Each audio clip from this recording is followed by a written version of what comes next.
이제 34페이지 수업하겠습니다. 먼저 이제 한나라의 성립과 발전에 관한 수업인데, 이제 중국에서 이제 이전까지 이제 진나라가 춘추 전국 시대의 혼란기를 극복하고 중국 대륙을 통일했다고 선임하고 수업을 했었죠. 자, 그리고 이제 이러한 진나라가 전에 말했죠. 만리장성 등 대규모 토목공사에 백성을 자주 동원하였고, 백성을 또 이렇게 뭐 가혹하게 통치해서 불만을 샀다. 이러한 이유로 이제 그 농민 반란 등이 일어나서 멸망했다고 전 시간에 선생님이 수업했었죠. 그 이제 춘추 전국 시대의 그런 지옥 같은 이 전국 시대라는 게 이 전이 전쟁하다 전이라고 배웠죠. 자, 그래서 아침에 일어나서 눈을 뜨자마자 전쟁을 시작하고, 그리고 밤에 이제 잠을 자서 눈을 감을 때까지, 그러니까 일어나자마자 전쟁을 하고 이제 잠을 이제 잘 때 눈을 감을 때까지, 그러니까 하루 종일 계속 전쟁만 했던 시대, 하루 종일 계속 전쟁만 했던 지옥 같은 시대가 전국 시대인데, 이러한 지옥 같은 전국 시대가 끝나고 평화가 찾아오는가 싶었는데 백성들을 이러한 만리장성 등 토목공사에 계속적으로 동원하였고, 그러니까 백성들은 전쟁만 안 할 뿐이지 매일매일 그 힘든 노가다 작업에 매일매일 동원됐다는 거죠. 보통 노가다가 아니라 어마어마한 토목공사를 하는 노가다에 동원되었기 때문에 매일매일 백성들은 생업을 돌볼 수가 없었고,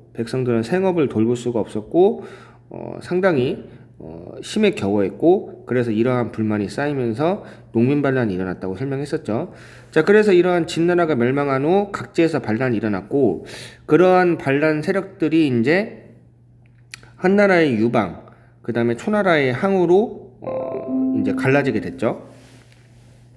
수많은 반란 세력들이 있었는데 한나라의 유방과 초나라의 항으로 이렇게 반란 세력들이 통일이 되게 되었고, 반란 세력이 어느 정도 통합이 되게 되었고, 자, 그러면 한나라의 유방, 초나라의 항우 중에서 누가 중국 대륙을 통일할 것인가? 이제 이거를 가지고 대결이 시작되었는데, 자, 결국에는 한나라의 유방이 승리를 거두고 중국 대륙을 다시 통일하였죠. 자, 그래서 이제 이제 한나라의 유방이 이제 한나라를 세운 시조라고 해서 이제 고조라고 불리는데, 자, 이 고조가 이제 중국 대륙을 통일한 것에 그치지 않고, 이제 내가 세운 이 나라가 천년만년 오래 갈 수 있는 방법이 무엇일까라고 하면서 여러 가지 고민 끝에 이제 여러 가지 제도를 시행했고, 그 중에 하나가 이제 군국제라는 거죠. 군국제. 이 군국제라는 거는 봉건제와 군현제를 절충한 건데, 여기 나와 있죠. 관리를 파견하여 다스리는 진의 군현제를 실시하는 동시에 왕족과 공신을 제후로 임명하여 다스리는 봉건제를 혼합한 제도이다. 자, 그러니까 이 제도는 지금으로 우리나라로 친다면 그 서울, 인천, 경기, 그러한 수도권은 봉건제를 실시하고, 서울, 인천, 경기, 그러한 수도권은 봉건제를 실시하고, 그리고 나머지 지방은 왕이 직접 임명한 관리를 보내는 군현제를 실시했다는 건데, 자, 그래서 한나라 고조는 이전에 그 진나라가 이 봉건제라는 제도를 주나라가 봉건제라는 제도를 시행했는데 결국에는 멸망했죠. 또 그리고 그 다음에 한나라의 경우에는 또 진나라의 경우에는 또 군현제라는 제도를 실시했는데, 결국에는 이 둘 다 실패한 제도라는 거죠. 어쨌든. 자, 그래서 둘 다 실패한 제도기 때문에 그렇다고 또 새로운 제도를 만들어내기에는 딱히 수가 떠오르지가 않았고, 자, 그래서 이러한 제도를 절충한 이 군국제라는 거를 시행하였습니다. 자, 그래서 수도권 지방, 서울, 경기, 인천, 이런 수도권 지방은 왕족이나 공신을 제후로 임명하여 다스리는 봉건제를 실시하고, 나머지 지방은 왕이 관리를 직접 파견하여 다스리는 군현제를 실시하였다는 것 잘 기억해 두셔야 됩니다. 자, 그 다음에 세금을 낮춰서 농민들의 생활을 안정시켰다. 이것도 대단히 중요한 거죠. 왜냐하면은 이전에 이 진나라가 춘추 전국시대라는 혼란기를 통일하면서 백성들은 사실 많은 기대감을 갖고 있었어요.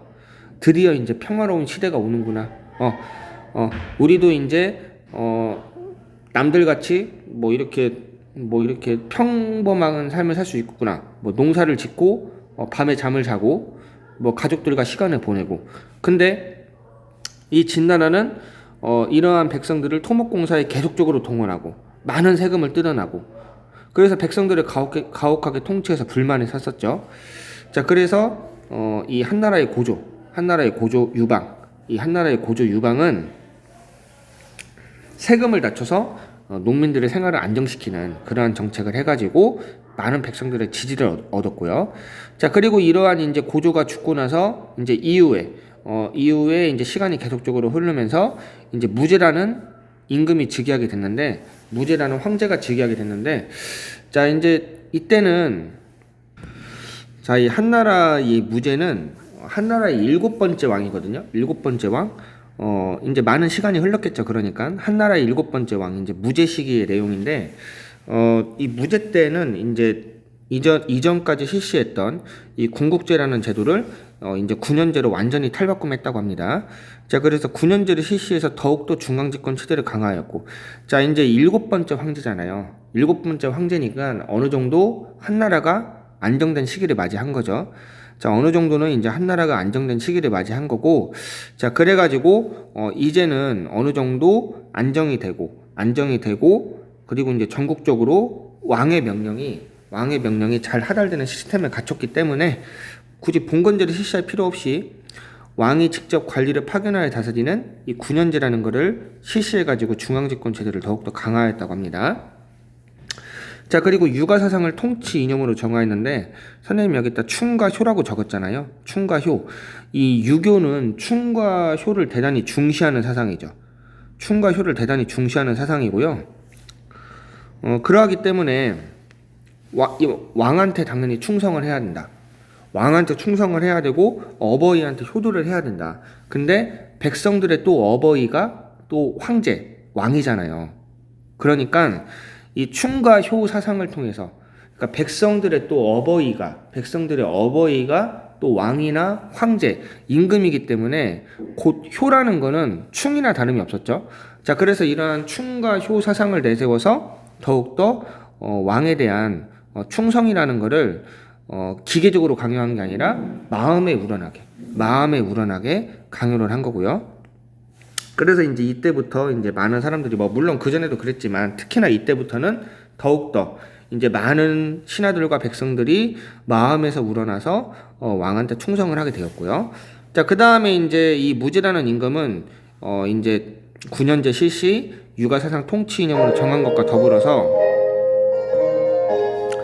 자, 그것과 더불어 가지고 이제 대외적으로 상당히 정복 활동을 많이 했다고 해요. 자, 그래서 이전까지 이제 한나라의 골칫거리였던 흉노를 정벌했다고 하는데, 왜 흉노가 골칫거리였냐면, 우리 이전에 한나라를 세운 우리 고조 유방이 흉노랑 한번 맞짱을 떴어요. 소위 여러분들 말대로 한다면 흉노랑 한번 맞짱을 떠봤는데, 이 맞짱에서 아주 처절하게 패배를 해요.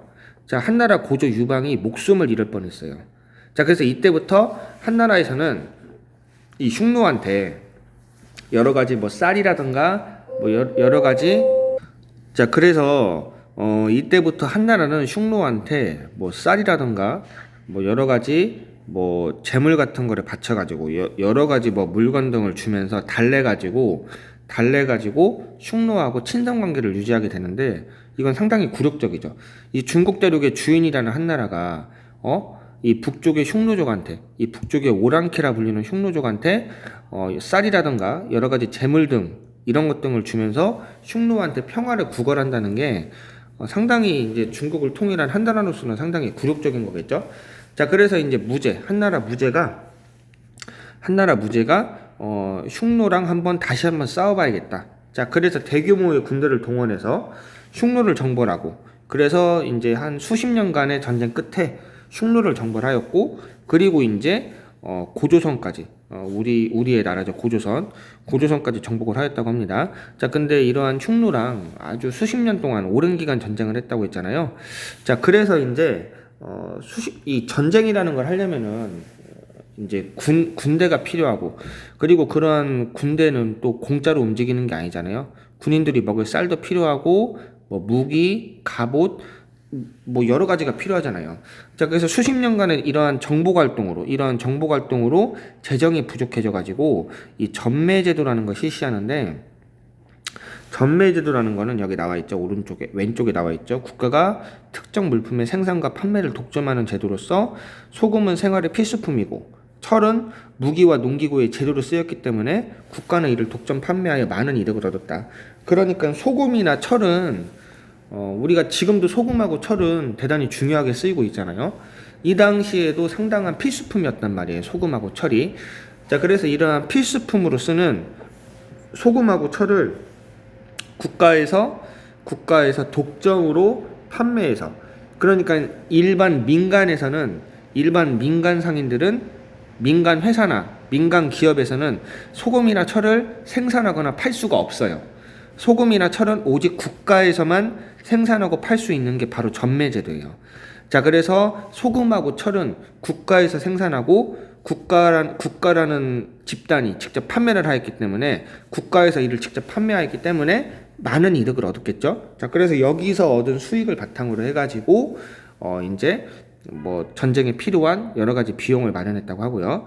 자, 그래서 이제 그 한나라 무제 때는 9년제 실시, 육아사상 통치 이념으로 정리, 그리고 대외 정벌로서 흉노랑 고조선을 정벌하였고, 그 다음에 이러한 정벌 과정에서 필요한 재정을 모으기 위해서 전매제도라는, 국가가 독점으로 판매하는 소금하고 철 같은 거를 독점으로 판매하는 그러한 제도를 실시했고요. 자, 그리고 이제 이러한 이제 한나라가 이제 한나라 무제가 죽은 후 이제 외척과 황간, 이 외척과 황간들의 권력 다툼으로, 외척이라는 거는 그 이제 황실의 뭐 친척들을 말하는 거죠. 황실의 외가라든가 뭐 황실의 뭐 친척들, 어쨌든 친척들, 왕족들을 말하는 거죠. 황족들. 이러한 외척, 황족들과 그리고 황간들의 다툼으로 한나라의 힘이 약해지자 외척인 왕망이 한을 멸망시키고 신을 세웠다. 이 왕망의 경우에도 이제 왕망의 경우에도 황족으로서 직접적인 어떠한 황의 계승자는 아니었는데, 직접적인 이 황제, 왕위를 이은 계승자는 아니었는데, 이제 본인의 아들이 운이 좋게 황제가 됐단 말이에요. 본인의 아들이 운이 좋게 황제가 되었고, 그리고 그리고 이제 그러한 권력을 이용해 가지고 본인이 이후에는 선양이라는 형식을 받아가지고 황제로부터 왕위를 물려받았다고 합니다. 자, 좀 이해가 안 되는 내용이지만, 이 어쨌든 한나라의 힘이 약해지자 외척인 왕망이 이러한 혼란 상황을 이용해서 황제로부터 선양, 이 선양이라는 거는 황제가 내가 너한테 왕위를 양보하겠다. 양보할 테니까 네가 왕이 돼서 한번 다스려봐라. 이거를 바로 선양이라고 하는데, 어찌 됐든 간에 뭐 내용이 좀 복잡하지만, 그 전후 사정이 상당히 복잡하지만 그냥 여러분들은 간단하게 외척과 황간들의 권력 다툼으로 상당히 혼란한 상황이었다. 이러한 가운데 왕망이라는 사람이 이러한 혼란한 상황을 적절히 잘 이용해가지고 황제로부터 왕위를 물려받았다. 그렇게 알고 있으면 될 것 같습니다. 자, 그리고 이제 황제가 된 왕망은 이제 나라 이름을 아예 신나라로 바꿔버리고, 나라 이름을 한나라가 아닌 신나라로 바꿔버리고, 그리고 이제 황제가 된 신나라의 황제 왕망은 토지 국유화 등의 개혁을 추진하였다고 합니다. 토지 국유화 등의 개혁을 추진하였다고 하는데, 이러한 토지 국유화가 잘 시행될 리가 없겠죠. 자, 그래가지고 이러한 토지를 국가에서 관리하겠다. 지금부터는 일반 사람들은 토지를 보유할 수가 없다. 그러니까 이제 이 토지를 갖고 농사를 짓는 백성들, 그리고 토지를 갖고 있는 뭐 지주들, 뭐 이러한 지주들 중에는 뭐 아까 말했듯이 농민들도 있고, 뭐 그 다음에 귀족들도 있을 거 아니에요. 자, 그래서 이러한 급작스런 토지 국유화 정책에, 이러한 급작스런 토지 국유화 정책에 많은 사람들이 반발을 하였고, 자, 그래서 나라가 혼란해지고, 그러한 혼란해진 틈을 타서 또 여러 지역에서 반란이 일어났다고 해요. 자, 그래서 이 왕망이라는 사람은 정말 세상 물정 모르는 사람이었습니다. 갑작스럽게 이러한 정책을 추진하고, 자, 당연히 이제 혼란이 올 수밖에 없고, 자, 그래서 또 각지에서 반란이 일어나가지고 얼마 못 가서 멸망했다고 하고, 자, 그리고 이제 그 유수라는 사람이 이제 이후에 광무제가 되는데 다시 이제 한나라를 세웠다고 합니다. 이 원래 황족이었던 유수는 이 각지에서 일어나는 반란을 제압하고 한나라의 황족이었던 유수가 각지에서 일어나는 반란을 제압하고 다시 이제 한나라를 세웠는데 이를 후한이라고 합니다. 자, 후한이라고 하고, 자, 그래서 이제 한대에는 여기서부터가 이제 호족의 성장 그러한 내용인데 여기서는 이제 후한의 성립에 대한 내용이고, 자, 이때 이제 한나라는 토지를 이제 국유화하는 이전에 신나라 왕망의 정책은 이제 당연히 취소했겠죠. 자, 그래서 이제 농민들이 대토지를 소유했다. 자, 농민들이 이런 식으로 이렇게 대토지를 소유했다. 뭐 당연한 거죠. 농민들이 아니라 호족들이. 자, 그래서 대토지를 소유한 호족들이 지방에서 농민을 지배하였고, 자, 그리고 중앙 관리로도 진출해서 정치를 주도하였다. 자, 그래서 이제 한나라 시기에는 호족들이라는 새로운 지배계층이 등장을 하였다. 이제 이거를 이제 말하는 겁니다.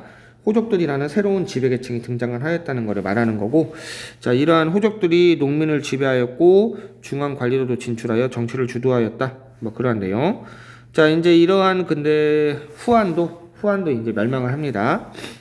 다시 또 외척과 황간의 어떠한 권력 다툼과 횡포가 다시 심해지고, 또 이래서 이제 사회가 혼란해지자 황건적이라는 비롯한 농민 반란이 일어났다.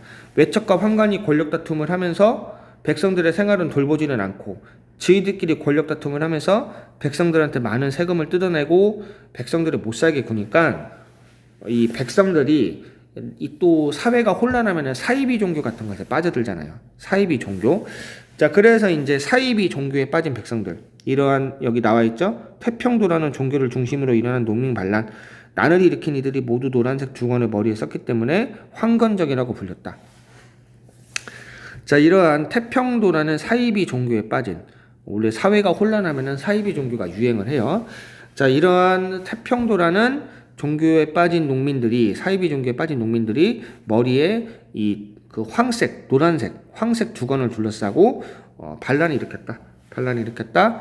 자, 그래서 이제 이러한 혼란을 틈타서 또 호족들도 각지에서 봉기하면서 후한은 농민들의 반란과 그리고 호족들의 봉기, 이런 것으로 인해서 후한은 멸망하였다. 자, 이제 그러한 내용 여기까지 했습니다. 자, 그리고 이제 한나라의 문화까지만 볼게요. 자, 중국 문화의 기틀이 마련된, 여기서부터 이제 유학에 대한 설명인데, 중국 문화의 기틀이 마련된 한나라 시기에는 유교가 국가 운영의 기본 지침으로 자리를 잡았다. 자, 그래서 태학을 설치하였다. 이 유교를 교육하는 기관으로서, 유교를 교육하는 지금의 대학교 같은 기관입니다. 자, 유교라는 학문을 공부시키는 지금의 대학교 같은 곳, 태학을 설치하고 오경박사를 두어. 오경박사라는 거는 유교의 경전인 오경, 뭐 논어, 뭐 그러한 뭐 여러 가지 책들이 있는데, 그러한 유교의 5개의 경전이라 불리는 이 오경에 능통한 사람을 오경박사라 불리는데, 이 오경박사를 두어 유학을 가르쳤으며 유교 경전을 정리하고 연구하는 훈구학이라는 이런 게 발달하였다고 하고요. 훈구학이라는 거는 유교의 하나의 일부라고 보면 됩니다. 훈구학, 성리학 다양한 게 있는데 특히 한나라 때는 훈구학이 발달하였고, 자, 그리고 사마천이 편찬한 사기, 여기서부터는 역사서에 대한 설명인데, 사마천이 편찬한 사기, 이러한 사기는 중국 역사서에 모범이 되었다. 자, 그래서 사마천의 사기, 이것도 대단히 중요한 책이니까 여러분들이 잘 기억합시다. 자, 과학기술은 뭐 해시계, 지진계 등이 발달하였고, 그 다음에 제지술도 발달하여 채존이라는 사람이 종이를 만들었다고 하는데 이것도 잘 기억해야 됩니다. 자, 그 다음에 이제 동서교류, 이제 저쪽 중동과 서양 쪽, 이 중동과 서양 세력과도 교류를 했는데 이제 뭐 비단길을 따라 동서 교류가 활발하게 이루어져 중국의 비단이 유럽에 전해졌고 그리고 인도의 불교가 중국으로 전해 들어왔다. 자, 여기까지 이제 내용이고 자 여기도 한번 읽어보세요 여러분들. 이 군현제에 대한 설명도 잘 나와 있고요. 이거는 한나라 무제가 실시한 제도죠. 무제 때 전국적으로 확대한 제도죠. 군현제. 자 그래서 이제 군국제하고 군현제 이런 군국제와 군현제 같은 것도 한번 잘 보고요. 자 그 다음에 이 전매제도 말했죠. 한나라 무제가 전쟁 비용을 마련하기 위해서 소금과 철 같은 필수품을 국가에서 판매하고 국가에서 생산하고 국가에서 판매하는 그러한 제도였고요. 자, 그 다음 이제 여기 보면은 육아사상을 채택했다. 이것도 한나라 무제 때 실시한 제도였죠. 자, 그래서 이제 1번을 바탕으로 군국제와 군현제의 내용을 정리하고 한나라 무제가 군현제를 선택한 이유를 생각해보자. 여기 이제 여러분들 여기 선생님이 이렇게 잘 나와 있으니까 이거를 잠깐 화면을 멈추고 이 내용을 적으면서 내용을 정리하면 될 것 같아요. 여기서 말했죠. 군국제, 중앙, 지금으로 치면 수도권 지역을 말하는 거죠. 여기를 황제가 직접 다스리고 이렇게 나머지 지역은 왕족이나 공신을 임명하여 다스리는 제도. 자, 군현제라는 거는 전국을 여러 개의 군과 현으로 나누어 가지고 황제가 직접 관리를 보내 가지고 다스리는 제도. 자, 이것도 적어주면 되고요. 자, 군현제 간단히 선생님이 말했어요. 여기 있는 거 다 적어도 되고 군현제라는 거는 전국을 군과 현으로 나누어 가지고 왕이 직접 그 임명한 관리를 파견하여 다스리는 제도. 뭐 그러한 제도입니다. 잘 참고해 가지고 이 내용을 바탕으로 해서 쓰면 되겠고요. 자, 전매제도라는 거는 시행한 배경, 대외 팽창 정책, 특히나 흉노와의 수십 년간의 전쟁, 그리고 고조선의 정복, 이러한 수십 년간의 정복 전쟁에 필요한 전쟁 비용을 마련하기 위해서 전매제도를 실시하였다. 자, 이러한 내용도 잘 기억해두고 적으면 될 것 같고요. 자, 여기 있는 내용도 이렇게 한 번씩 읽어주면 될 것 같습니다. 여기 있는 내용도. 자, 그러면 이제 다음 시간에는 우리가 그리스 로마 시대부터 배울 거니까 자, 여러분들 내용 잘 정리해 주시고 구글 클래스에 있는 과제까지 잘 제출해 주세요. 고생했습니다.